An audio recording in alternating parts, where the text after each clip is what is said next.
There's lots of things that I really love about my research. Like, this is a funny thing to say, possibly, but it's the smells.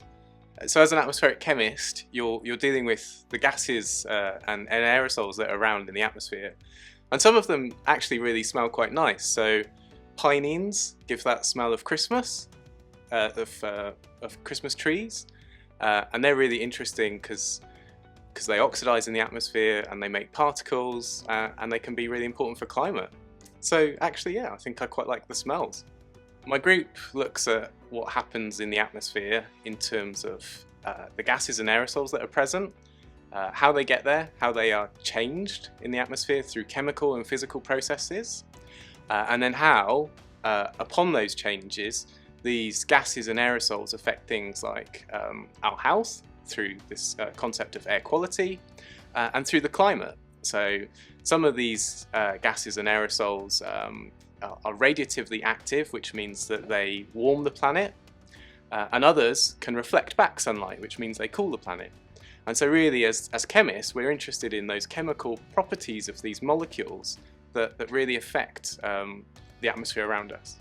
We work a lot with the UK Met Office, so we develop computer code which can then simulate all of these processes that go on in the atmosphere.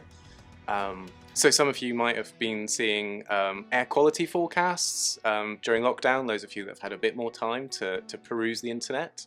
And our chemistry schemes go into these forecasts and help inform people about when there's going to be an air pollution episode. So, you know, you don't want to be outdoors during those types of events. And then also our work directly impacts things like the IPCC, who try and synthesize our understanding of climate change.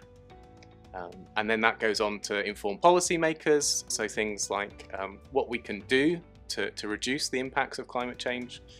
Atmospheric chemists play a big role in all of this. My uncles were the first to go to university in my wider family, but my mum actually was the first person to go to university in my immediate family, but she only went to university when I was 16, so she was quite late, and I think quite an inspiration as well to me to want to go on to university. Although I will be honest, I was very scared at one point that we would both be in university at the same time, which luckily we weren't. I really did find Cambridge a massive culture shock. I've been here for 10 years now, and I think, to be honest, it's taken me probably 4 or 5 years to get over the shock of Cambridge.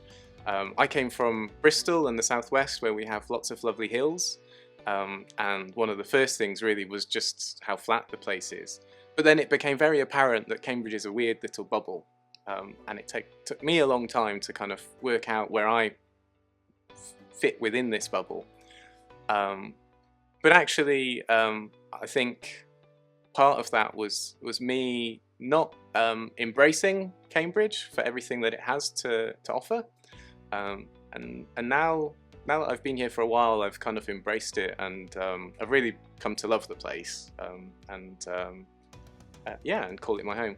As a group, we don't do anything really formally. We don't go on like a retreat or anything like that, but we do lots of informal activities. So we often go for bubble tea and a walk around the Botanic Gardens, and we also go for lunch together throughout term.